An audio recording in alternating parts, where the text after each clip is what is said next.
오늘 모의고사 사지선다, OX가 아니라 사지선다를 받고 2회분 40문제 봤는데 제일 잘 본 학생이 37개고 2등이 33개, 3등이 31개, 4등이 29개, 5등이 27개, 6등이 24개. 뭐 엉망진창이에요. 엉망진창.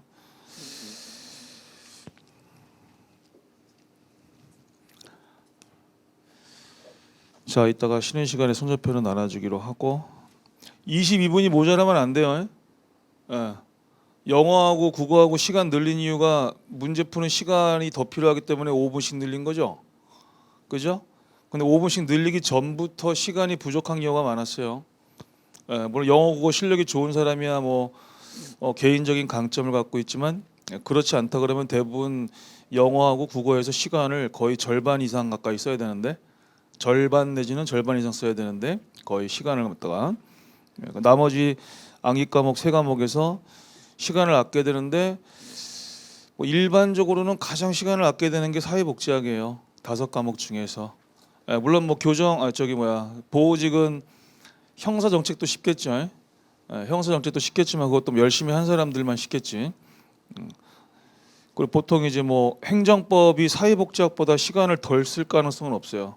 행정법이 시간을 더 쓸 거예요. 사회복지직이라면.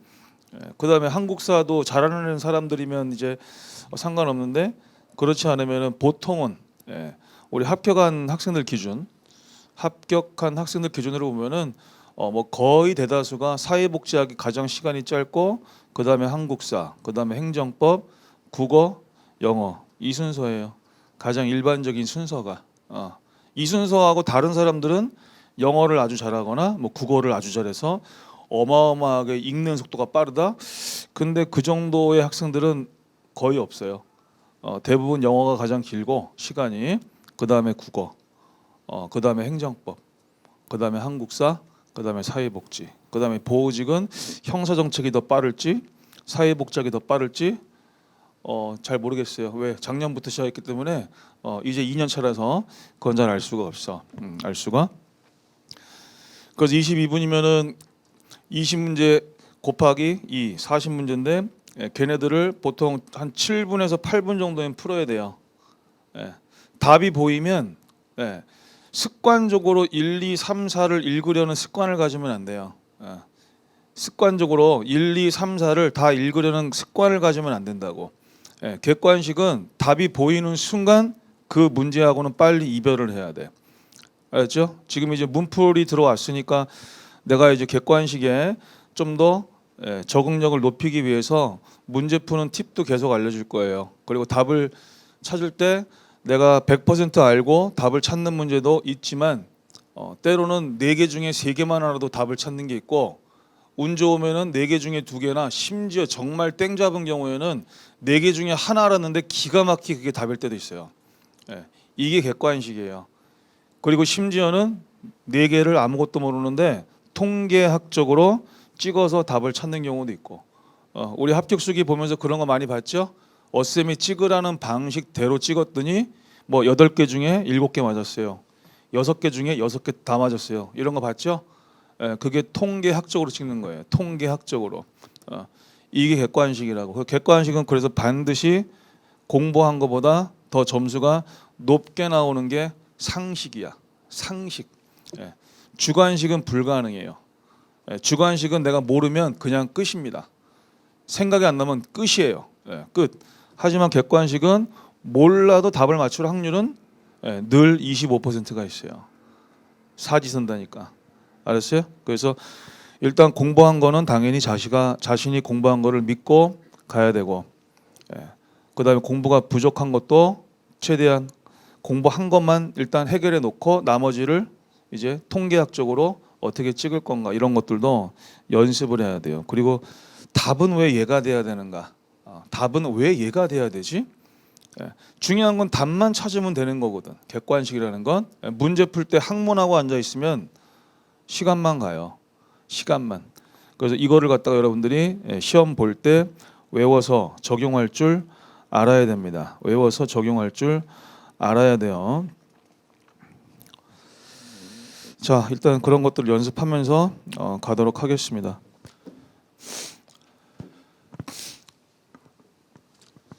자, OX가 아닙니다. 이제 사지선다예요. 자, 1번이 정답일 확률은 몇 퍼센트일까? 확률적으로 1번이 정답일 확률은 몇 퍼센트일까? 25%겠지? 그렇지? 예. 그럼 우리가 실제 객관식에서 우리 공무원 시험으로 따지면 1번이 답일 확률, 2번이 답일 확률, 3번이 답일 확률, 4번이 답일 확률이 있다. 그러면 상식적으로 다 25%씩의 확률을 가지고 있습니다. 그리고 제가 이제 통계를 상당히 많이 내봤어요. 사지선다, 1급은 오지선다. 최근에 1급 마지막 강의를 이제 했어요. 올해 이번 주 토요일에 이제 1급 국가시험을 실제로 보는데 지난주 일요일에 마지막 1급 강의를 할 때도 제가 통계를 이제 10년치를 통계를 내 가지고 가르쳐줬어요. 학생들한테 가르쳐줬어. 근데 이거를 이제 1급 얘기는 아니고 공무원 얘기니까 공무원이라 그러면은 1번이 답인 문제가 5개, 2번도 5개, 3번도 5개, 4번 5개. 그래서 자, 발을 정자로 표시를 한다 했으면은 각각 답일 확률이 25%씩이기 때문에 각각 정답의 개수를 헤아렸을 때 1번도 5개, 2번도 5개, 3번도 5개, 4번도 5개. 그래서 일반적으로 플러스 마이너스 1에서 거의 90% 이상의 시험이 이루어집니다. 무슨 말하는지 이해돼요? 거의 대부분의 시험은 5에서 플러스 마이너스 1 그 범위 내에서 90% 이상의 시험이 정답이 정해져 있다고. 오케이? 매우 이례적으로 어떤 답이 뭐 7개가 있고 어떤 답은 한 3개밖에 없다. 이거는 몇 년에 한 번 나올까 말까 한 아주 확률이 낮은 경우입니다. 그럼 객관식은 확률이 높은 걸 찍는 게 현명한 거예요? 확률이 낮은 걸 찍는 게 현명한 거예요? 높은 걸 찍는 게 현명한 거야. 오케이? 그거라고. 그게 중요하다고. 그 확률을 적용하는 게 통계학적으로 찍는 거예요. 그래야지만 나중에 내가 실력으로 푼 문제를 제외하고 내가 아리까리하거나 또는 전혀 모르겠거나 그렇게 해서 나중에 답을 확정하지 못한 것을 내가 확정할 때 그때 내가 확정해 놓은 것의 개수를 세야 돼. 내가 만약에 20개 중에서 17개를 풀었어. 그럼 푼 거는 내 실력을 믿어야 돼. 알았죠? 믿어야 돼. 나머지 3개가 남았지? 그지? 그럼 17개의 정답 개수를 세야 돼. 그래서 그 중에서 정답 개수가 얘가 확실히 적다. 그러면 걔로 밀어줘야 돼. 이거가 지금 통계학적으로 찍는 거야. 이거를 써먹을 줄 알려면은 일단 내가 풀 수 있는 문제가 많을수록 좋아.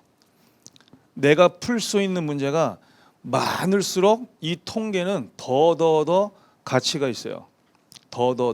근데 내가 20개 중에서 10개도 풀 실력이 안 돼.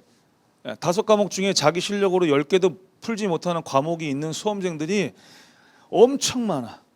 공시생 중에 특정 과목을 10문제도 자기 실력으로 풀 수 없는 그 정도로 공부가 부족한 학생들이 엄청 많다고. 이해돼? 지금 여기 앉아있는 사람 중에도 그런 사람이 혹시 있을지 몰라. 그렇지? 나는 어떤 과목을 솔직히 10개도 실력으로 못 풀어 아직. 그런 사람들도 있을 수 있어. 그러면 내가 10개 풀었다 치자. 그럼 10개를 찍어? 그런 확률은 안 되고 그런 사람들은 합격하고 상관이 없는 사람들이고 합격이랑 상관이 없어. 그래서 최소한 적어도 15개 이상은 내 실력으로 풀어야 돼. 그래야 그 통계가 맞아. 그래서 여기에도 부익부, 빈익빈이 존재하는 거야. 실력으로 많이 풀수록 나머지 통계도 더 맞아. 부익부, 빈익빈이 존재한다는 거야. 이게 객관식이야. 이게 객관식. 이거를 잘 기억해야 되고 그러면 4월 5일까지 뭐 6월 21일까지 최대한 내가 실력으로 풀 수 있는 문제 수를 늘려야 되겠지 일단. 그래야 찍는 게 더 맞겠지? 그지? 이게 중요한 거라고. 이게. 그러니까 지금 사회복지인데 5과목 중에서 그래도 가장 쉽다고 하는 사회복지인데 사회복 점수가 지금 해가 넘어왔는데 이 정도다? 사지선다? 이 쉬운 문제들을 가지고 그러면 문제가 있잖아. 그렇지? 그 대신에 또 좋은 점이 뭐야? 사회복지는 벼락치기가 가능하다라는 거야. 영어 국어는 벼락치기가 안 돼. 특히 독해 있잖아. 읽고 푸는 거, 문해력을 요구하는 것들은 어려서부터의 그 습관이 형성돼 있지 않으면 그거는 한두 달 사이에 따라잡을 수가 없어. 그거는 없다고. 우리 그 조카 중에 내가 얘기했잖아. 군대에서 저기 회계사 CPA 따고 제대하고 2차 해가지고 CPA 해서 이제 그 회계법인에서 일하다가 인턴하다가 고대 로스쿨 들어가가지고 변호사 되네 얘기했잖아. 내가 지금 대형 로펌에 들어가 있다고. 근데 로펌 들어갈 때 그 테스트하는 것 중에 하나가 독해력이야. 독해력. 근데 걔가 뭐 98점 몇을 받았대. 그 독해에서 문해력에서. 근데 그 문해력을 1점 늘리는 게 한 달에 1,000만 원짜리 과외를 시켜서 1년을 해도 그게 1점 올리는 게 그렇게 힘들다는 거야. 왜? 어려서부터 형성된 거거든. 형성된 거. 수천 권 이상의 책을 읽으면서 형성된 거거든. 그게. 그러니까 여러분들이 공부하는 그런 독해, 문해 이런 것들은 그냥 어찌어찌 하다 보니까 답만 찾는 거야. 그냥 답만 찾는 거. 진정한 문해력은 아니라고 사실 그게. 그지? 어찌어찌 하다 보니까 얘가 답 같은 거야. 뭐 대단한 그게 뭐 추리력이 아니라고 그게. 대단한 추론 능력이 아니에요. 답만 찾는 연습을 하는 거야. 그렇게 해서 몇 달이라도 열심히 하면은 문제 풀다 보니까 그냥 잘은 모르겠는데 얘가 답 같아. 잘은 모르겠는데. 그 우리 제자 중에도 최근에 와서 그 조언해줬다고. 관악구에 지금 근무한 지 10몇 년 된 7급 공무원 사회복지 제자인데 그 제자가 5과목에서 가장 힘들었던 과목이 행정법이었다는 거예요. 가장 힘들었던 과목이 행정법이었대요. 도대체 무슨 말인지 모르겠는데 중요한 건 뭐냐? 제일 시험 점수가 높았던 게 행정법이야. 왜냐? 답은 찾겠다라는 거야. 그러니까 어찌어찌 하다 보니까 그냥 답만 찾겠다라는 거야. 하지만 내가 설명을 하라 그러면 설명은 못 한다는 거야. 근데 답은 어떻게 보였다라는 거지. 신기하게. 그 중요한 건 객관식은 답만 찾으면 되는데 사회복지는 사실 그 행정법이나 이런 것처럼 막 설명할 그런 실력도 될 수 있어. 사회복지학은 될 수 있어. 행정법은 너 보고 설명해봐. 야, 네가 답은 알았지? 그럼 설명해봐. 얘 왜 틀렸고 뭐 왜 맞았고 이거를 한번 설명 그 관련 이론하고 학술적인 근거 얘기해봐. 뭐 판례 근거 얘기해봐. 그럼 잘 못해. 그 사회복지는 솔직히 내가 설명해 줄 수 있다고. 사회복지는 왜 가장 쉬우니까. 쉬운 과목이니까. 그 법령을 외웠냐? 안 외웠냐? 법령 꿀팁 쌤이 알려준 꿀팁을 적용했냐? 안 했냐? 이거밖에 없거든. 자 갑니다. 오늘 첫 시간이니까 요거 지금 잠깐 내가 얘기했고 저 통계학 저거 잘 써먹어요. 잘 써먹고 자 내가 지난번에 얘기했습니다. 그동안 쭉 휴먼 실강 제자들이 보통 절반 이상 많으면 3분의 2 이상이 합격해서 나갔는데 금년 실강 학생들은 상태가 매우 안 좋다라고 내가 얘기했어요. 수업 태도도 그렇고 출석률도 그렇고 상당히 태도가 안 좋다 그랬어요. 내가 우려된다. 쌤이 하는 말은 지나가는 말도 뼈가 있어. 세 개 듣고 안 듣고 이제 여러분들이 알아서 하는 거예요. 오늘 딱 요거만 하고 내가 그 다음부터 난 기계적으로 선생님이 그냥 수업 설명만 할 거예요. 알았죠? 잘 알아들어. 자 갑니다. 세대 간 소득 재분배 효과가 발생하는 사회보장입니다. 자 지금까지 시험에 세대 간 소득 재분배 효과가 발생하는 거는 오로지 하나밖에 없다 그랬죠. 그렇죠? 오로지 하나밖에 없다. 그래서 부가 방식의 국민연금밖에 없다라고 했습니다. 부가 방식의 국민연금밖에 없다. 자, 정답률 100%. 그럼 이건 지금 확실하게 다 맞은 거죠, 그렇죠? 정답률이 100%라는 거는 세대 간 재분배 효과가 발생하는 거는 오로지 부가 방식의 국민연금 외에는 아무것도 시험에 나온 게 없다. 그럼 이거는 지금 뭐예요? 100%다 외운 거죠, 그렇죠? 자, 그럼 나머지도 시험에 나올 수 있는 애들인데 복습은 해야죠. 국민기초생활보장제도가 공공부조 제도죠. 그게 무슨 급여가 됐든 이 제도가 공공부조 제도죠. 그다음 장애인 복지 법령에 따른 장애수당인데 장애인 복지 법령은 서비스법이지만 이 장애 수당이라고 하는 거는 모든 장애인에게 주는 수당이 아니라 경제적으로 어려워야 되죠. 그렇죠? 경제적으로 어려운 장애인 분들이 받을 수 있죠. 예, 뭐 나이도 있어요. 18세 이상도 있고 그다음에 경증이어야 되죠. 그렇죠? 경증이면서 18세 이상이면서 가난해야 돼. 예, 기초생활보장 수급자나 뭐 차상위 그런 분들이에요. 그러면 얘네들은 다 공통적으로 가난하신 분들한테 주는 공공부조의 성격을 갖고 있다는 얘기죠. 그러면은 수직적 재분배 효과가 발생하겠죠. 그다음 산재보험은 사회보험이죠. 사회보험에서 반드시 발생하는 재분배 효과는 수평적 재분배죠. 위험 발생 여부죠. 그리고 수직적 재분배, 수평적 재분배는 전부 세대 내 재분배죠. 그렇죠? 예, 세대 내 재분배죠. 이것도 전부 다 복습의 대상인 거죠. 자, 어쨌든 요거는 100% 다 맞았으니까 이제 정답은 확실히 찾았고 부가 방식의 연금이 세대 간 재분배 효과가 발생하는 거 알았고 그다음 2번 보세요. 사회복지 재원에 관한 설명으로 옳은 것을 모두 고른 겁니다. 자, 일반적으로 간접세보다는 직접세의 재분배 효과가 크다. 일반적으로. 자, 그랬을 때 직접세라는 거는 우리가 이제 뭐 돈 벌면은 거기서 바로바로 떼가는 게 직접세겠죠, 그렇죠? 네, 바로바로 떼가는 거, 뭐 대표적으로 뭐 소득세 같은 게 있겠죠. 그래서 일반적으로 간접세보다는 직접세의 재분배 효과가 큽니다. 그러면 이제 옳은 거 찾으라고 그러니까 기억이 옳다. 그럼 기억이 없는 거를 하나 지웠습니다. 하나를 지웠고 그다음 일반 소비세는 역진적인 성격이 강한 편이다. 뭐 그냥 역진적인 성격이 강하다 해도 뭐 똑같습니다. 일반 소비세는 우리가 부가세하고 똑같은 개념이지요. 그래서 비례세가 적용되는 거죠. 우리 일반적으로 뭐 부가가치세 10%, 그럼 부자도 10%, 빈자도 10%. 고로 비례세니까 가난한 사람들에게 불리하죠, 그렇죠? 똑같은 퍼센트로 내니까 그래서 비례세이기 때문에 역진적인 성격이 강하죠. 그럼 니은도 옳은 말이군요. 그럼 니은이 없는 거를 하나 또 지웠습니다. 그러면 이제 디귿, 리을로 나뉘니까 둘 중에 하나 보면은 답이 나오는 거죠, 그렇죠?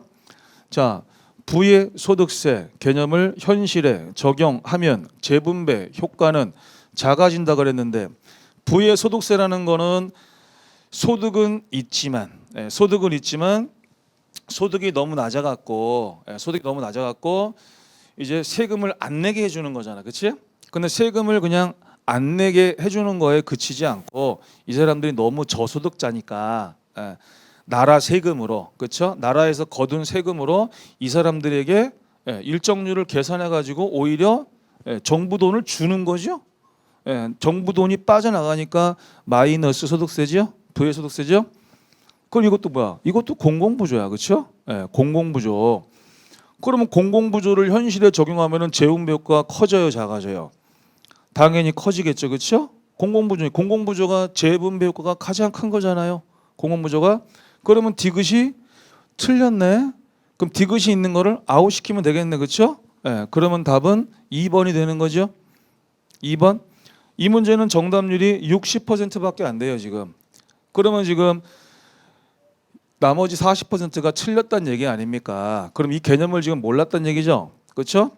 그럼 지금 알았잖아요. 부의 소득세는 나라 세금으로 저소득층을 도와주는 거니까 공공부조네.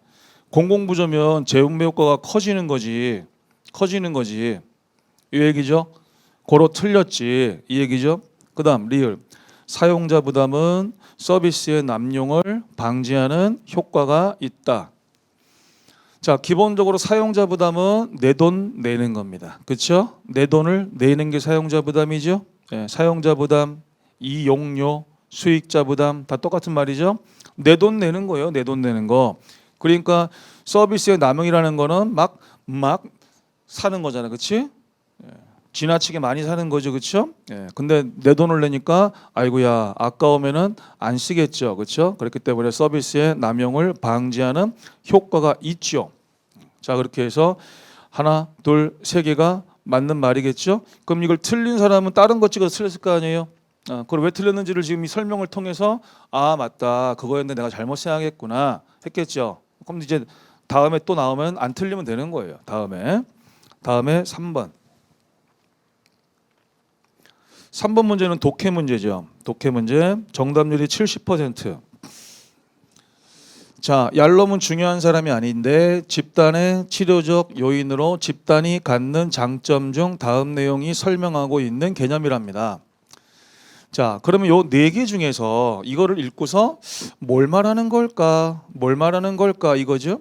클라이언트는 집단 성원과의 경험 공유를 통하여 자기 자신이 다른 사람에게 아무리 많은 지도와 후원을 받는다 할지라도 자신들의 인생에 대한 궁극적인 책임은 스스로에게 있다는 것을 배운다. 그러니까 집단에서 다른 성원들하고 아무리 뭐 경험을 공유하고 서로 나눴다고 하더라도 결국 집단은 나중에 종결이 있고 헤어지죠. 예, 각각 또 자기 생활로 돌아가는 거죠. 그러면서 아 그래 맞아 서로 돕고 공유도 했고 그렇지만 그래도 결국 인생에 대한 삶에 대한 궁극적인 책임은 나한테 있는 거지. 이것도 알게 된다라는 거죠. 예, 그게 실존성이었어요. 실존성, 그렇죠? 예, 실존주의, 실존성. 그럼 여기서 다른 거를 찍은 사람들이 있다면은 이게 뭐지? 궁극적인 책임이 나에게 있다, 스스로에게 있다. 이걸 갖고 희망주기로 찍었다? 그거 좀 이상하게 찍은 거 아니겠어요? 그죠? 그 다음에 일반화? 이건 또 뭔 소리야? 일반화라는 건 다른 사람하고 나하고 비슷한 거잖아. 그렇지? 예, 그게 일반화잖아. 그러니까 희망주기나 일반화를 찍었으면 이상한 걸 찍은 거잖아. 예, 기본 독해력이 없는 거란 말이죠. 그 다음에 원가족의 교정적 반복 발달은 뭐였냐면은 집단의 리더가 사회복지사 선생님, 전문가죠. 그 전문가가 구성원들을 이끌어 주잖아요. 그렇죠? 그 다음에 또 집단 구성원들 중에서도 뭐 회장님, 부회장님, 임원 뽑을 수 있죠? 그럼 그 안에서도 이끌어주는 사람이 있고 또 끌려가는 사람이 있겠죠? 예. 그런 것이 원가족하고 비슷한 면이 있다. 예. 집에서 엄마 아빠가 자녀를 이끌어줬듯이 집단도 그런 게 있구나. 뭐 이런 거였죠, 그렇죠? 예. 근데 그런 내용은 없잖아 지금. 예. 없잖아 지금. 그렇기 때문에 찍을 게 실존성밖에 없는 거죠. 그러니까 70%가 그렇게 맞은 거죠. 자 됐고 그 다음에 4번입니다. 4번 정답률 100%. 자 다음에 제시한 사회복지 모델 중 개인주의 이념을 가장 강조하는 겁니다. 그럼 개인주의 이념을 가장 강조한다는 거는 우파 중에서도 가장 우파. 그럼 뭐 극우를 찾아라 뭐 이런 거 같은데 처음에 바로 조지와 윌딩의 신우파가 나와버렸네. 너무 화끈하죠? 아주 화끈하고 아주 확실하게 그냥 1번에서 그냥 시간도 아끼게끔 개인주의를 가장 강조하는 거 신우파 극우 라인이 1번에 바로 나왔죠. 중요한 건 제가 뭘 얘기하는 거냐. 아까 1번 문제도 그렇고 지금 4번도 그렇고 1번이 답이잖아요. 그렇죠? 그럼 여기서 갔냐 아니면 다 확인했냐. 내 말은 가야 된다는 거야. 그냥 잡을 봤으면 가야 되는 거야. 2번에 답이 나왔으면 다 가야 돼. 4번까지 가야 되는 건 어쩔 수가 없지. 4번이 답이니까. 그렇죠? 그렇게 해서 시간 관리를 내가 어떻게 하고 있느냐가 상당히 중요한 겁니다. 이거는 연습을 하지 않으면 절대 늘지 않습니다. 답을 찾았을 때 바로 다음 문제로 가고 있냐 아니면 습관적으로 나머지 선지들을 읽고 있냐 이게 너무 중요한 습관이에요. 수험생들에게. 알았죠? 그래서 시간이 모자라는 일은 없어야 된다. 자, 우린 또 공부도 해야 되니까. 자, 티트머스의 제도적 재분배 이거 좌파죠. 그다음 퍼니스와 틸튼의 사회복지국가 좌파죠. 얘네들은 둘 다 좌파니까 집합주의 이념을 매우 강조할 거고 에스핑 안데르센의 보수주의 또는 조합주의는 가운데죠. 그렇죠? 이건 어정쩡하겠죠. 가운데니까 어정쩡. 자, 그렇게 가고. 그다음에 5번. 5번은 정답률이 70%. 자, 법정 사회복지 관련 기념일과 근거 법이 모두 맞게 연결된 겁니다. 자살 예방의 날은 구하고 싶다. 자살을 하려고 한다. 구하고 싶다. 구해주고 싶다. 9월 10일은 맞았는데 얘는 자살 예방법이 별도로 있죠. 자살 예방법이 별도로 있고. 자, 인구의 날이 7월 11일이었어요. 인구의 날이 7월 11일이고 근거법은 저출산 고령사회 기본법 맞고, 노인학대 예방의 날은 65세 이상이라고 학대하지 마. 65세라고 또는 65세 이상이라고 학대하지 마. 6월 15일 65. 근거법은 노인복지법. 그다음 정신건강의 날은 눈을 크게 뜨고 정신질환자들을 봐라. 편견을 갖지 말고 봐라. 그래서 10 눈을 크게 뜨고 봐라. 편견을 갖지 말고 봐라. 그런 의미를 담고 있다. 그래서 10월 10일이었고 근거법은 정신건강복지법 맞죠? 그래서 이게 지금 100%가 안 나왔네요. 노인학대 예방의 날 6월 15일 노인복지법 아직까지 안 해온 사람이 있는 거죠? 그렇죠? 그 남은 기간에 외우면 되는 거죠? 남은 기간에. 자, 그 다음에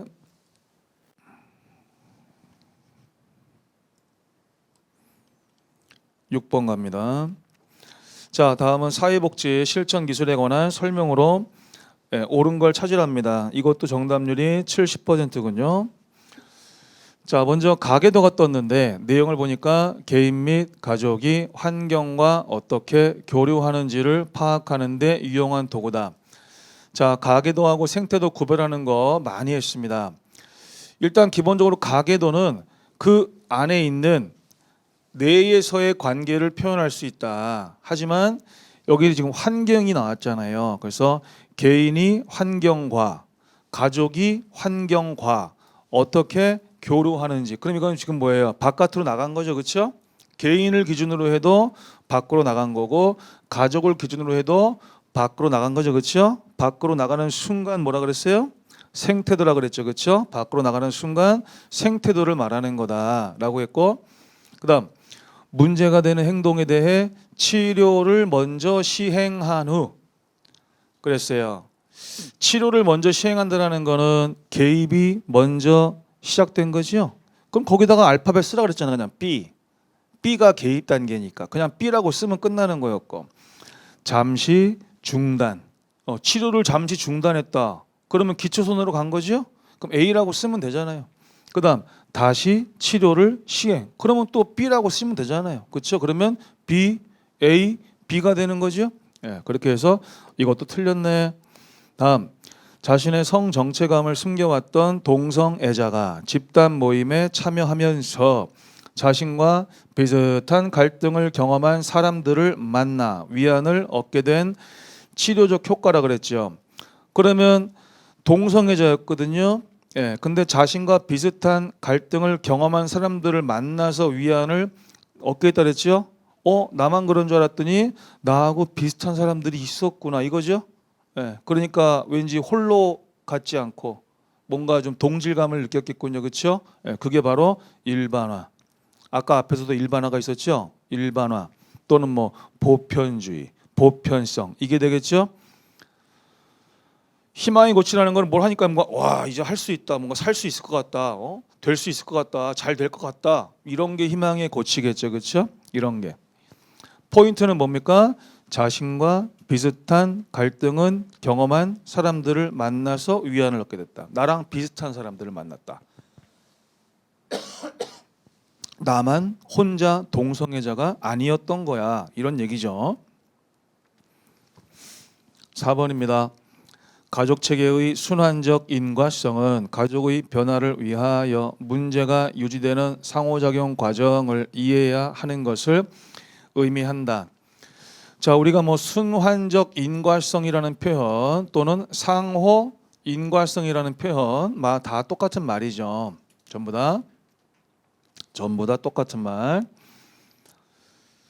자, 그래서 이거를 이제 줄이면 우리가 뭐 호해성 또는 상호 수혜성 또는 그냥 상호성 전부 다 지금 같은 맥락의 단어들이에요.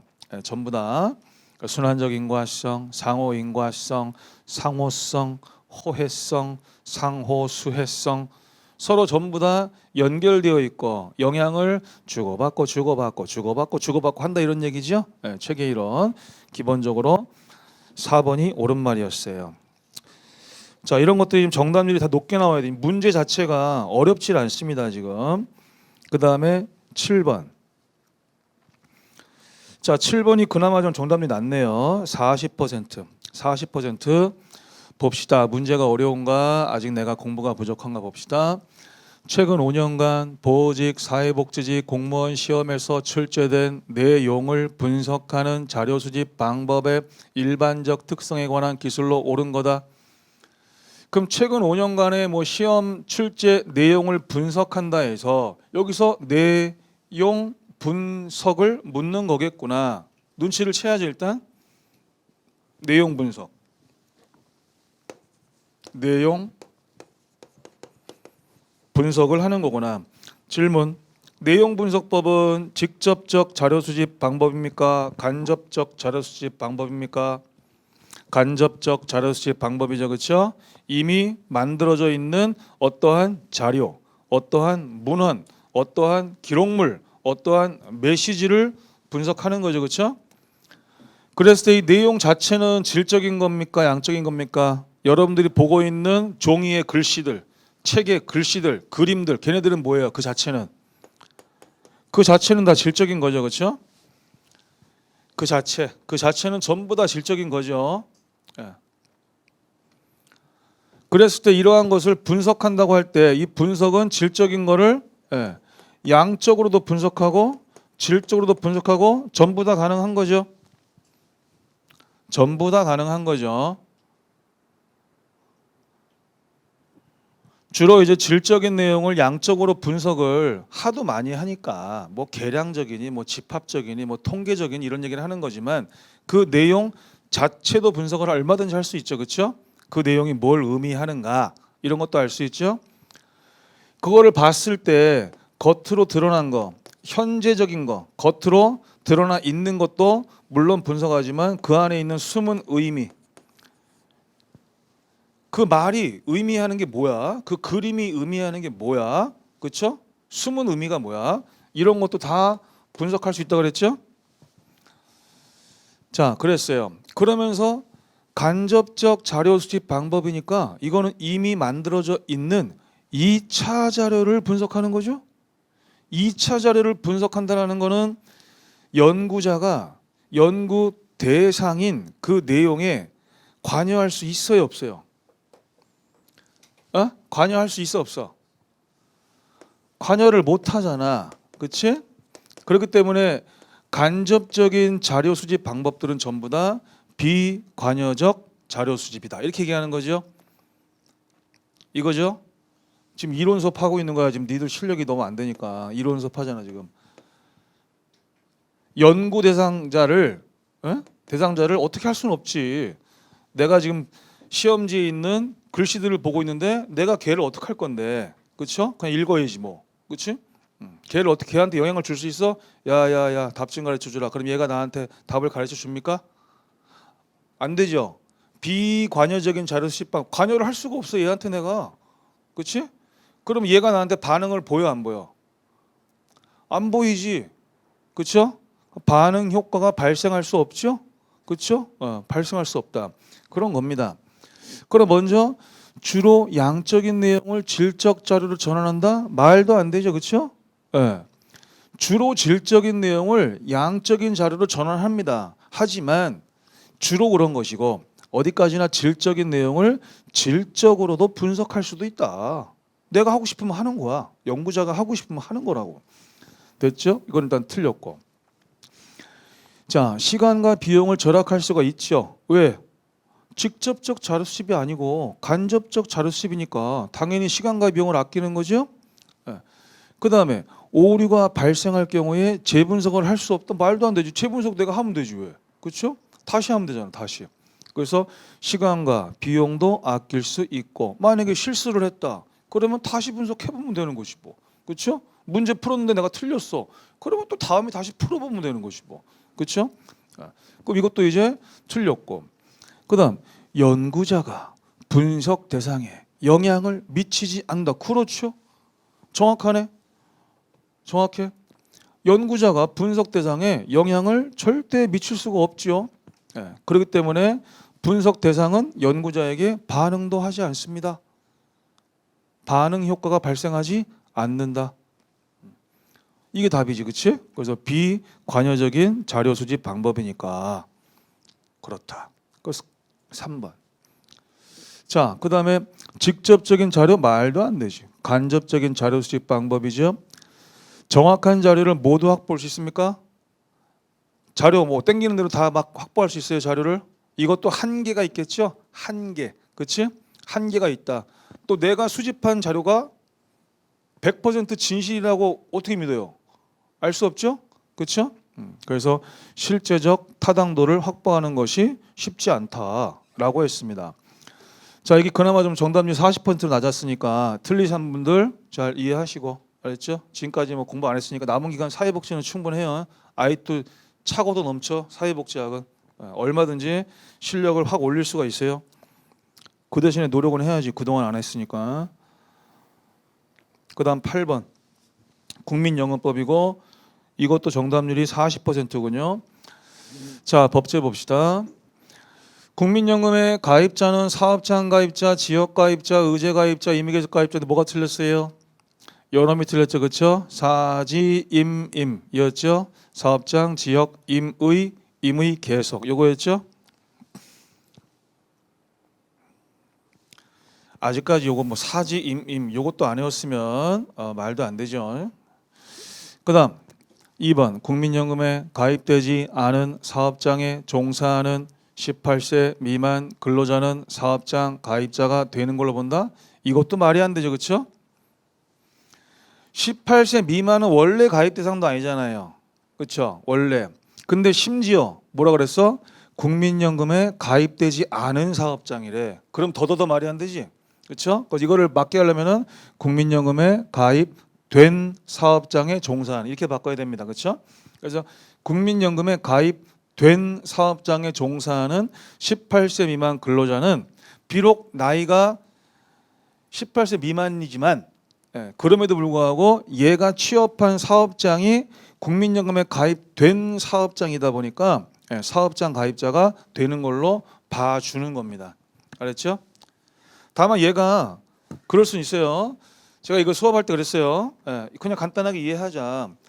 우리 사업장이 국민연금에 가입된 사업장이니까 나도 일찍부터 국민연금을 적용받을 수 있구나.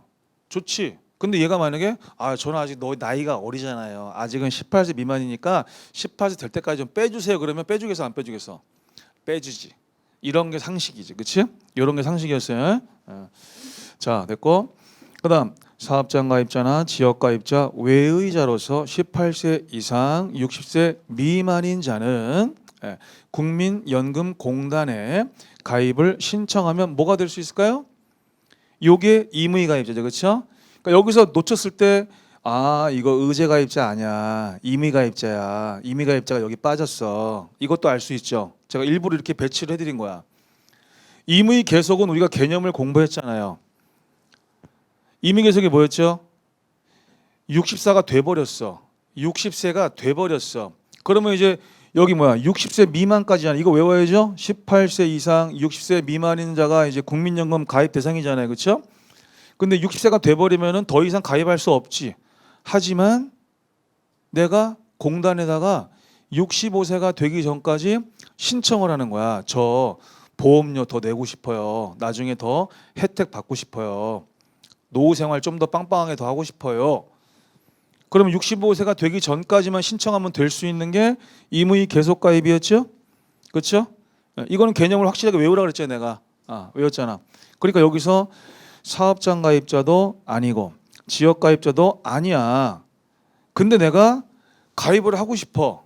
내 맘이죠? 그게 임의 가입자죠. 그렇죠? 임의 가입자. 이렇게 되는 거죠. 됐고. 그다음에 4번 사업의 종류, 근로자의 수등을 고려하여 대통령령으로 정하는 사업장의 18세 이상 60세 미만인 근로자와 사용자는 당연히 사업장 가입자가 된다. 당연히 된다. 상식적으로 이랬어요. 근로자가 있으면 사회보험은 가입하는 게 원칙이다. 그렇죠? 근로자가 있으면 사회보험, 국민연금뿐만 아니라 사회보험은 가입이 원칙이다. 다만 항상 예외는 있는데 우리는 예외를 일일이 외우진 않았습니다. 그렇죠? 왜? 중요하지 않으니까 시험에서. 됐고. 그다음에 9번 문제. 자, 9번 문제는 정답률이 70%. 이것도 뭐 거의 준 문제인데 봅시다. 사회복지학에 대한 설명으로 옳지 않은 것을 고르랍니다. 심리학, 사회학, 경제학, 정치학 등 인접 사회과학 분야와의 연계를 통해 발달하였다. 그렇죠. 사회복지학은 단일 학문이 아니라 다른 학문과의 연계, 협력을 통해서 이제 발달했다. 그다음 인간이 살아가는 사회에서 발생하는 문제와 그 해결 방안을 연구하고 적용하는 순수 이게 이상하죠? 자, 여기 지금 그 해결 방안을 연구하고 적용한다 그랬잖아요.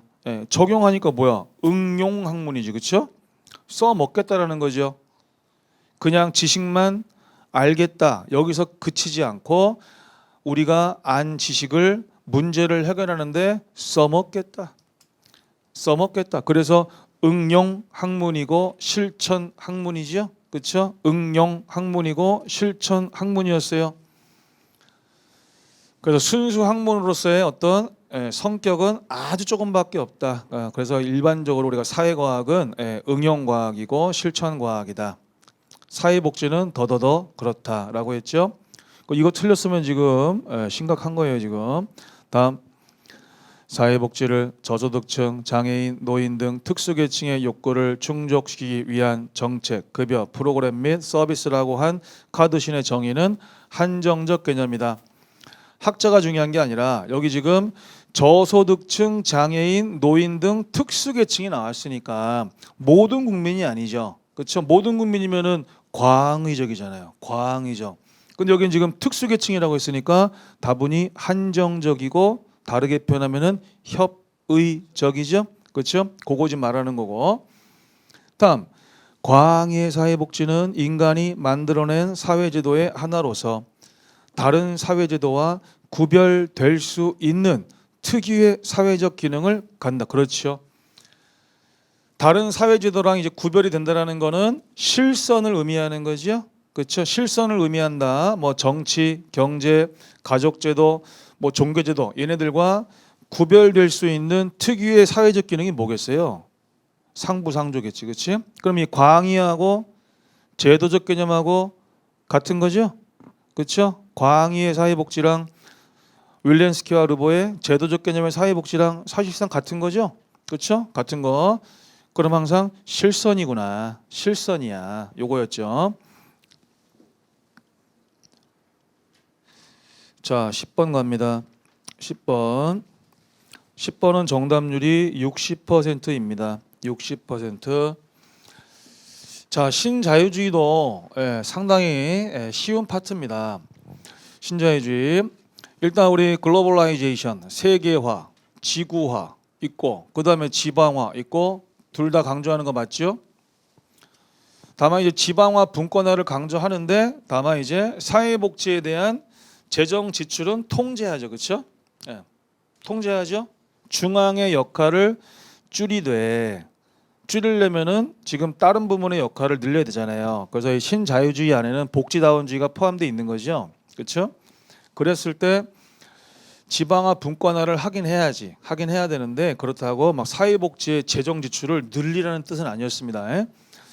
됐고 그다음에 작은 정부, 큰 시장을 주장한다. 기역과 니은은 너무 확실하게 맞았죠. 그래서 기역 니은 나머지 탈락했어요. 그리고 디귿이 겹치니까 아하 리을 보면 답이 나오는구나. 과도한 사회복지가 자본주의 동력을 감소시킨다.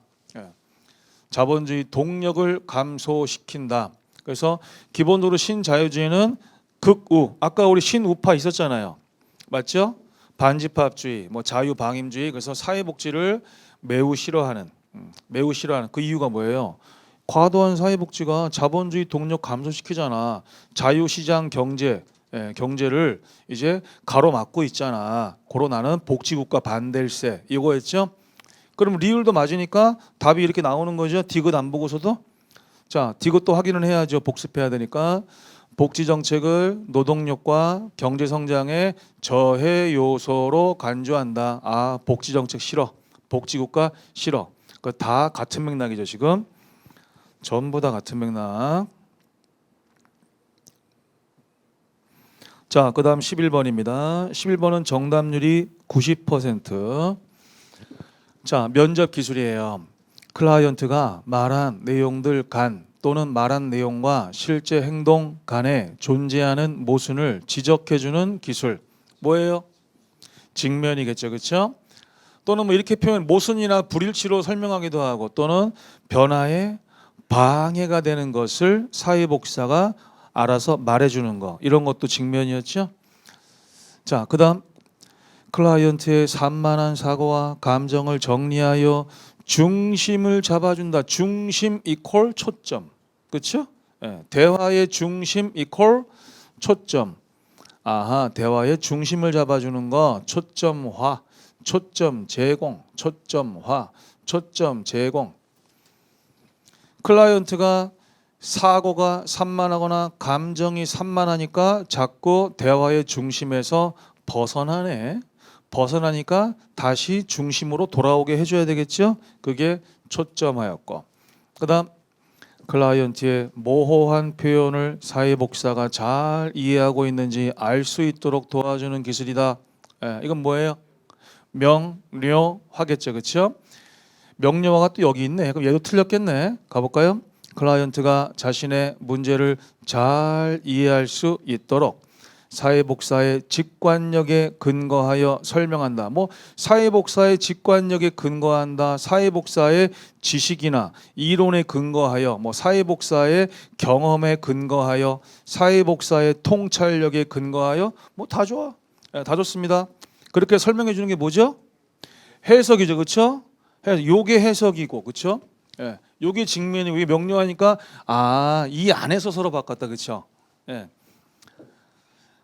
이 안에서 바꾸면 난도가 떨어지게 돼 있어요. 난도가 더 낮아지게 돼 있습니다. 난도가. 그 출제할 때도 난이도 조절할 때 저 안에서 바꿀 거냐 아니면 저 안에 없는 걸로 바꿀 거냐, 이거 다 난도 조절할 때 출제위원들이 써먹는 방법 중에 하나예요. 그 다음에 12번. 얘가 제일 낫네요. 지금까지 20%, 20%가 맞았으니까 80%는 틀렸다는 얘기죠. 자, 얼마나 어려운 문제인가 보겠습니다. 자, 2004년 아동복지법 개정을 통해 지역 아동센터와 공동생활가정을 아동복지시설로 법제화하였다. 자, 이거 안 외웠죠, 그렇죠? 제가 필수 암기라고 하지 않았어요. 그럼 얘는 긴가민가니까 가만히 내버려둬야죠. 일단 내버려둬야 되겠죠. 일단 가야죠. 사회행동 전술에서 활용하는 타 조직과의 협력 관계에는 협조, 연합, 동맹이 있지요. 있는데 그 중에서 가장 고도의 협력 관계가 이루어지는 건 동맹 맞죠? 협조가 가장 약한 거, 가장 일시적인 거, 언제든지 깨질 수 있는 거. 동맹은 가장 고도로 영속적이고 전문적인 그러한 성격까지 있었어요. 그렇죠? 연합은 어중간. 그럼 이건 우리가 공부한 거니까 얘는 확실하게 옳은 문장이야. 얘는 답이 될 수 없어. 그다음 지역사회복 실천에서 정상화, 노멀라이제이션 했죠? 1959년 덴마크 정신지체법에서 출발한 거 암기하라 그랬죠? 덴마크도 복지가 발달된 나라지요. 그다음 시설 집중화에 반대하는 입장이죠. 그렇죠? 정상화니까 당연히 탈시설화랑 연결되겠죠.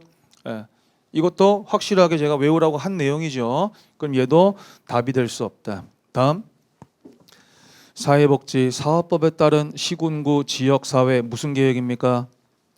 보장계획이죠. 그렇죠? 그럼 지역사회 보장계획이면 무슨 법이 나와야 됩니까? 사회 보장 급여법이 나와야죠. 그렇죠? 사회 보장 급여법이 나와야지. 플레임으로죠. 사회보장급여의 이용 제공 및 수급권자 발굴에 관한 법률이잖아요, 그렇죠? 예, 그 사회보장급여법인데 여기서 여러분들이 앞부분을 이렇게 틀리게 해놨을 때 보통 정답률이 더 떨어지게 돼 있어요. 예, 왜? 앞에는 그냥 쓱 읽고 지나갈 수가 있거든. 쓱. 이거 제가 그 전부터 작년부터 많이 훈련시켰죠. 앞부분에다가 틀리게 하는 거, 가운데 틀리게 해놓은 거, 끝에 틀리게 해놓은 거 다 똑같은 거야. 똑같이 균형 있게 읽어야 돼. 했죠? 그래서 지역사회 보장계획인데 왜 사회복 사업법이 나옵니까? 말이 안 되잖아요. 말이 폐지된 지가 언젠데 벌써, 그렇죠? 그렇게 해서 지역사회 보장계획이야. 그러면 사회보장급여법인데 아이고 틀렸구나. 그렇죠? 이거 발견 못하면은 어떻게 되겠어요? 다른 거 찍었겠죠, 그렇죠? 다른 거 이거를 발견했으면은 아싸 했겠지. 그러니까 20%만 이거를 발견한 거죠. 이걸 법이 불일치한다. 그다음 여기 지금 사회보장급여의 사각지대 발굴 및 지원 방안, 지역사회보장 지표의 설정 등이 포함되어 있는 이거 외우라 그랬죠? 암기도움이 뭐예요? 암기도움이 수지와 염분을 맺지 못한 전 사분은 뭐해? 원통에 이랬단 말이죠. 이거 외워야 된다고. 안 외우면 풀 수가 없어요. 수가 뭐예요? 수요. 지는 저기 있죠, 저기. 지표, 수요, 지표. 얘는 뭐예요? 연계, 협력. 분은 뭐예요? 분야별. 저는 전달 체계. 저기 있죠, 사각지대. 사각지대가 시험에 제일 많이 나왔고, 그다음 부가 뭐예요? 부정수급. 원이 첫 글자가 아니죠? 그렇죠? 재원이죠. 재원.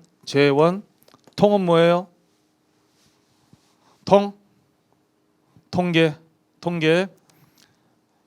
이런 걸 외우는 게 공무원 수험 생활이요. 이거를 외우는 게 공무원 수험 생활이라고. 외우는 게. 외우기 싫어도 외우면 합격하는 거야.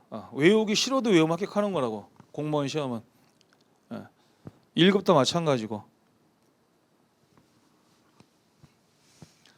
자, 그렇게 해서 외우자. 언제 외울 거냐? 13번입니다. 13번. 정답률이 70%네요. 13번. 사회복 실천 과정에서 사정의 주된 목적이 아닌 거랍니다. 그럼 사정이라는 건 우리가 실천 과정 중에서 맨 처음이 접수 단계였고요. 접수, 두 번째가 자료 수집 및 사정이었어요. 그렇죠? 근데 이제 사정을 할 때 그랬어요. 자료 수집이라는 단어가 없어도 사정이 있다면 자료 수집은 당연히 하는 거다. 그렇죠? 당연히 하는 거다라고 했어요. 일단 클라이언트의 강점을 확인한다. 그럼 강점을 확인하는 거는 자료를 수집한다 이 얘기죠. 자료를 수집하면 동시에 모두 해요. 사정도 하는 거죠. 그렇죠? 자료 수집하면서 사회복사가 판단을 해야지. 판단 당연히 하는 거죠. 그다음 또 사정의 목적으로 하나는 뭐예요? 사정을 잘해서 그 다음에 목적도 세우고 목적에 따라서 목표도 세워야 되는데 사정을 잘해야 목적과 목표를 잘 세우겠죠. 그렇죠? 자료를 수집하면서 사정을 잘 해야지만 그 다음에 이제 목적과 목표를 잘 수립하겠죠. 그렇죠? 사정을 엉망으로 하면 제대로 목표를 세우겠어요? 말도 안 되겠죠. 그 다음 4번 봐봐. 평가를 위한 문제의 기초선 파악인데 여기서 이 평가라는 것 자체가 어세스먼트를 말하는 거예요. 이 자체가. 그리고 또 하나 이거를 몰랐다 하더라도 문제의 기초선이라고 돼 있잖아요. 기초선이라는 건 개입을 하는 거예요, 안 하는 거예요? 안 하는 거죠. 개입 전에 문제 행동이 어떠한가를 파악하는 단계죠. 그죠? 그러면 그게 강점 확인과 문제 확인 같이 가는 거야. 클라이언트의 강점도 확인하고 문제도 확인한다. 같은 뜻이야. 같은 뜻. 그러니까 사정을 할 때는 문제점만 파악하지 마라. 그 사람의 좋은 점도 파악해라. 주변 자원도 파악하고, 그죠? 이거를 이제 문제를 파악한다, 문제를 확인한다라는 것을 여기서 이렇게 얘기하는 거죠, 그렇죠? 자, 그 얘기고. 근데 3번을 보니까 서비스 제공의 적격성 여부를 확인한다 그랬어요. 그러면 서비스 제공의 적격성은 이거 우리 기관에서 도와줄 수 있는 거 맞나? 클라이언트의 욕구나 문제를 확인했어. 이거 뭐 여기서 확인은 뭐죠? 확인은 우리가 도와줄 욕구나 문제인지 아니 우리가 도와줄 문제나 욕구가 아닌지를 판단하는 거죠. 예, 그렇게 해서 우리가 도와줄 수 있는 거면은 말 그대로 접수하면 되는 거고 우리가 도와줄 수 없는 거면은 다른 기관으로 의뢰해 주면 되는 거죠. 그렇게 해서 첫 번째 접수 단계의 가장 기본적인 과제가 클라이언트의 욕구와 문제를 확인하여 이제 접수 여부 또는 의뢰 여부를 결정하는 거였습니다. 그렇죠? 이게 이제 접수 단계의 과제였다. 그 얘기고 14번은 정답률이 80%군요. 자, 핑커스와 미난의 사체계 모델인데 옳지 않은 거를 찾으랍니다. 우리 연도 외웠죠. 1973년에 제시를 했고요.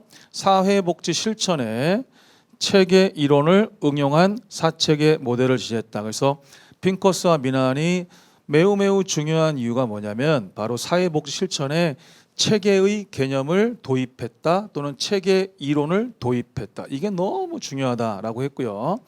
다음 노인학대 문제에 개입하고 있는 노인보호 전문기관의 사회복지사. 그러면 사회복지사면 당연히 뭐겠어? 당연히 변화를 매개하는 사람, 변화매개 체계, 그렇죠? 변화매개인이죠. 너무 기본 아닙니까? 이런 기본을 틀리면 안 돼요 지금. 하지만 시간이 충분해. 아직까지도 충분해 사회복지학은. 그래서 사회복지사가 개입을 하고 있다. 그럼 개입하고 있는 사회복지사는 무조건 변화매개 체계죠, 그렇죠? 표적 체계는 뭡니까? 표적 체계는 뭐예요? 변화가 필요한 대상이죠, 그렇죠?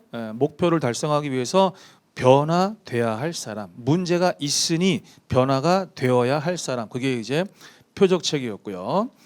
다음 클라이언트 체계와 행동 체계는 바뀌거나 중복될 수 있다 그랬죠. 또 클라이언트 체계와 표적 체계는 바뀌거나 중복될 수 있다 그랬죠.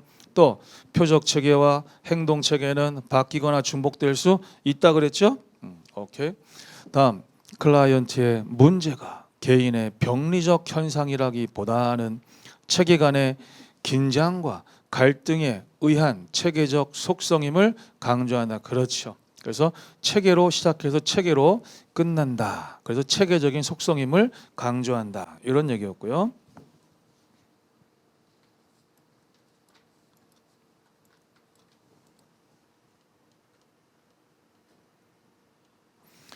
자, 그 다음에 15번 사회복지시설의 설치 규정인데요. 15번의 정답률은 70%. 자, 아직까지 법령 꿀팁 안 해온 거예요. 법령 꿀팁. 자, 보겠습니다. 사회복지사업법상 국가나 지자체는 사회복지시설을 설치 운영할 수 있다. 일반적인 설치 규정 외우라 그랬죠. 자, 그런데 어떠한 시설들은 국가나 지자체의 설치 의무가 있었습니다. 암기 도우미 외우는 사람?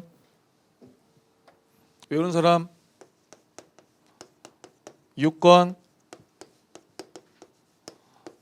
국가청장 보 의무인 거 안오 이랬죠.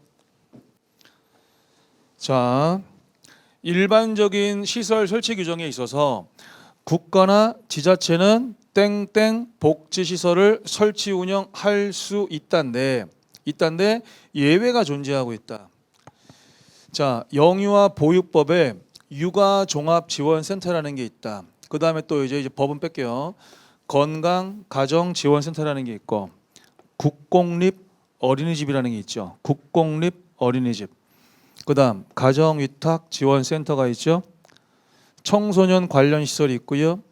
장애인 권익 옹호 기관이 있죠.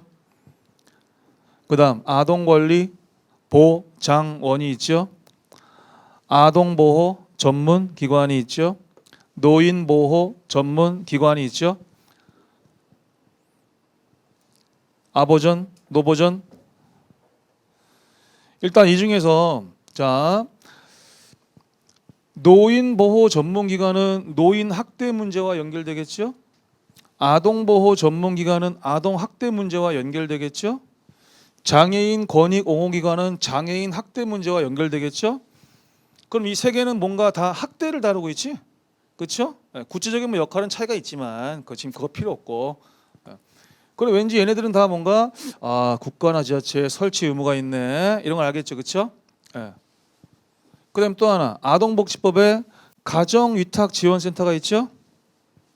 우리 아동복지설 암기도우미 맨 처음이 아가야 아가 공양일 보보 전지상 자자 그랬죠. 아가가 뭐야? 아보전 가정위탁지원센터. 얘네들은 다 설치 의무가 있죠. 얘네들은 똑같이 지방자치단체에만 설치 의무가 있어. 이것도 구별해서 외우라 그랬어요. 정확하게 시 도지사하고 시군 구청장한테 있다고 얘네들은. 그 다음에 또 뭐가 똑같냐면 장애인 권익 옹호기관하고 노인보호 전문기관이 똑같아. 국가는 중앙, 그 다음에 시 도지사가 지역, 지역 장애인 권익 옹호기관, 지역 노인보호 전문기관을 둔다 이렇게 돼 있어. 얘네들은 중앙하고 시도까지죠, 그렇죠? 도까지. 그다음에 아동 권리 보장원 있죠? 여기 아동 복지 시설이 3개나 있네. 가정위탁 지원센터, 아보전 아동 권리 보장원. 아동 복지 시설이 무려 3개가 예외네. 보건복지부 장관은 아동 권리 보장원을 설립한다.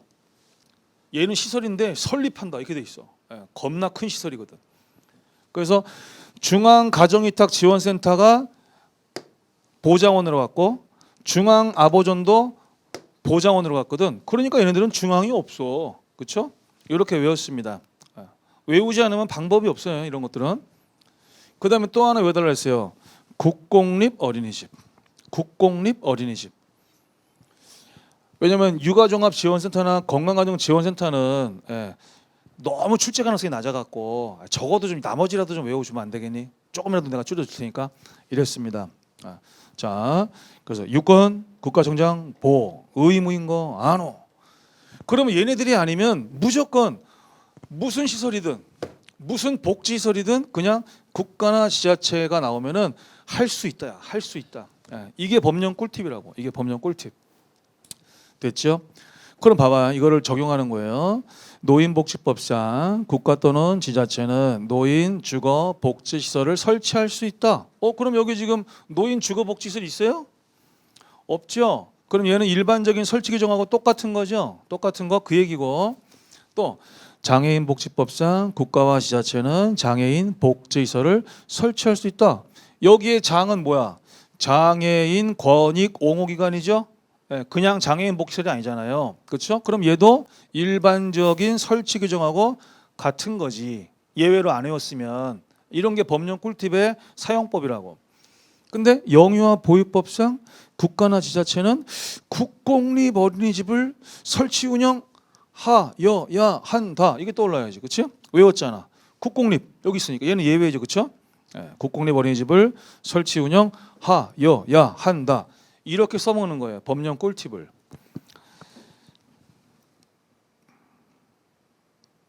됐죠? 자, 그렇게 하는 거예요. 그 다음 16번 정답률 80. 사회복지 프로그램 마케팅 전략 중 프로그램 또는 서비스의 유용성을 외부에 알린다. 외부에 알리는 거는 홍보 활동이죠. 홍보. 말 그대로 프로모션하는 거죠. 그렇죠? 판촉, 촉진. 그렇죠? 똑같은 말 외우기 쉽잖아요. 촉이 있어서 촉. 판촉, 촉진. 외부에 알려. 우리 기관에 이런 프로그램 합니다. 이런 서비스 제공합니다. 이용하세요. 이런 거죠. 또는 후원도 좀 해주시고요. 이런 얘기죠. 그게. 그래서 마케팅, 상품은 유통 장소가 좋아야 가격도 싸고 판촉, 촉진도 잘 된다. 이렇게 외웠습니다. 사피를. 자, 얘 빼고 나머지 중에서 자 접근성과 관련되는 건 뭡니까? 접근성. 유통 장소죠, 그렇죠? 접근성, 유통 장소, 접근성과 관련되는 건 유통 장소죠. 유통 장소 됐고요. 17번. 17번 정답률 60%. 인간의 발달에 관한 설명으로 옳지 않은 겁니다. 인간의 발달은 결정적인 시기가 존재하죠. 최적기가 존재합니다. 반드시 그 시기에 이뤄야 할 과업이 있다. 그런데 발달의 속도는 빠를 때도 있고 느릴 때도 있고 달라. 속도는 달라. 그렇죠? 그래서 일정하지 않다. 고로 불규칙하다. 맞네요. 그다음 점성의 원리에 따라 일정한 순서와 방향성을 가지고 진행되죠. 그렇죠? 이 점성의 원리에 따라서 전 생애에 걸친 발달 단계를 최초로 제시한 인물이 누구예요? 에릭슨이잖아요. 그렇죠? 에릭슨. 그래서 에릭슨의 이 점성이라고 하는 개념, 이 개념을 가지고 전 생애에 걸친 발달 단계를 최초로 제시했다라고 했죠. 그래서 일정한 순서와 방향을 갖고 간다라는 거. 그러면 뭐예요? 예측이 가능한 거지, 그렇지? 하지만 예측이 쉽지는 않겠죠. 나이가 들수록 예측이 어려워진다 그랬죠. 그것도 상식. 그다음 키블러-로스는 인간이 죽음에 적응하는 5단계 중 마지막 단계를 수용 단계라고 했지요. 그렇죠? 부분적인 타협이지만 우수하곤 해서 마지막 5번 5번째가 수용 단계 맞았고요. 그다음 마르시아가 제시한 정체감 유예인데 내용을 보니까 정체감 형성에 관련된 위기를 경험하지는 않았으나 벌써 틀렸죠. 유예라는 거는 고민은 했거나 고민을 하고 있는 거죠. 그렇죠? 하지만 역할에 전념 못하고 있는 거였어요. 근데 얘는 완전 반대 같습니다. 지금 위기를 경험하지는 않았으나 역할에 대해 전념하고 있대. 그럼 역할에 대한 전념은 하고 있는데 위기를 경험하지 않았다는 얘기는 뭐예요? 아직까지는 자신의 정체성과 자신의 미래에 대해서 스스로 경험을 해보지 못했다. 스스로 고민을 해보지 못했다. 이 얘기죠. 그렇죠? 그럼 아직 내가 나의 정체성을 잃어버리고 있는 상태, 찾지 못하고 있는 상태를 말하는 거죠. 그럼 뭐예요? 유예가 아니라 유실이죠. 그렇죠? 유실. 정체감 유실. 유예는 고민만 하고 있고 역할에 전념 못하는 거죠. 그렇죠? 자, 이제 유예하면 안 됩니다. 남은 수험 기간 중에는 무조건 행동을 해야 돼요. 무조건 행동을 해야 돼. 실천. 다음은 18번 갑니다. 18번의 정답률은 무려 90%. 자, 옹호자 갑니다. 옹호자로서의 사회복수의 역할에 관한 설명으로 옳지 않은 건데 계획된 목표를 달성하기 위해 클라이언트의 입장을 대변하는 역할, 대변가 나왔고 동의어.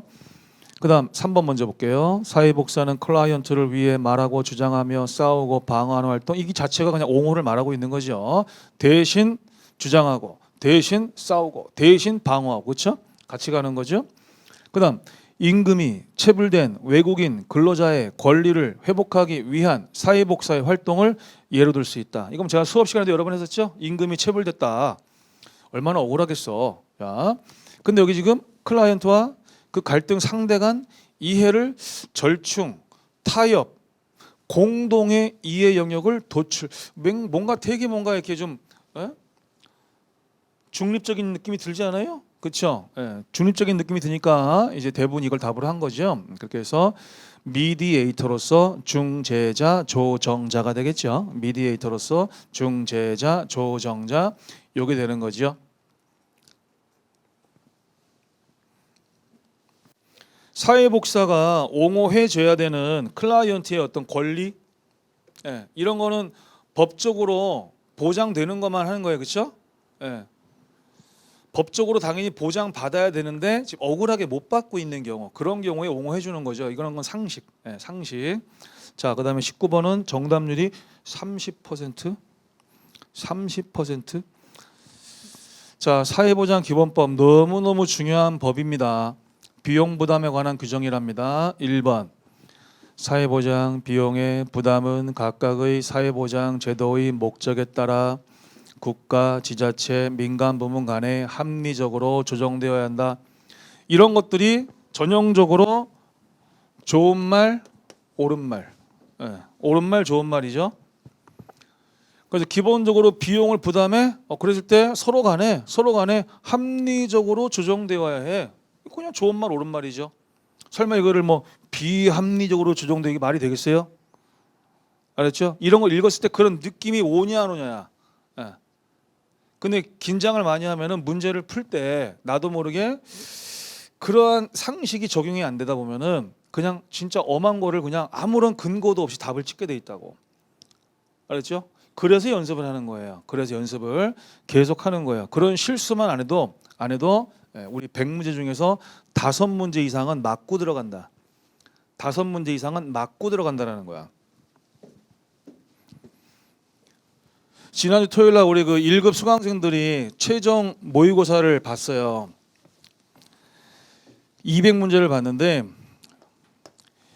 제가 23년 동안 그 사회복사 1급을 가르쳐 오면서 우리나라 최초로 가르쳐 오면서 그동안 모의고사를 해마다 이제 만약에 봤다. 근데 방문각에서만 지금 해마다 봤을 때에도 자 200문제 기준으로 해서 가장 잘 봤던 제자가 171인가 2인가 그랬거든요. 근데 요번에 기록을 깬 제자가 나왔어요. 무려 200개 중에 183개를 맞은 제자가 나온 거예요. 어마어마한 점수입니다. 1급 시험에서 최종 모의고사에서 이 정도가 나왔다. 이게 어마어마한 점수예요. 이 정도 점수면은 거의 실제 시험에서 전국 상위 한 0.1%에 들어갈 정도로 무지막지하게 높은 점수예요. 1급에서요. 120개만 맞아도 합격인데. 근데 놀라운 거는 이 친구의 답지를 보니까 17개 틀린 거잖아 지금. 그렇죠? 200개 중에 17개 틀린 거죠? 거의 절반 정도가 실수로 틀렸습니다. 이 친구하고 제가 연락도 했습니다. 중요한 건 옳지 않은 거 골라야 되는데 옳은 걸 골랐어. 이런 식으로 잘못 읽어서 잠깐 그때 눈이 돌아간 거야. 나도 모른다고.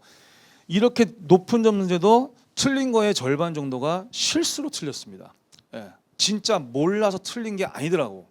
이게 중요한 거야. 이게.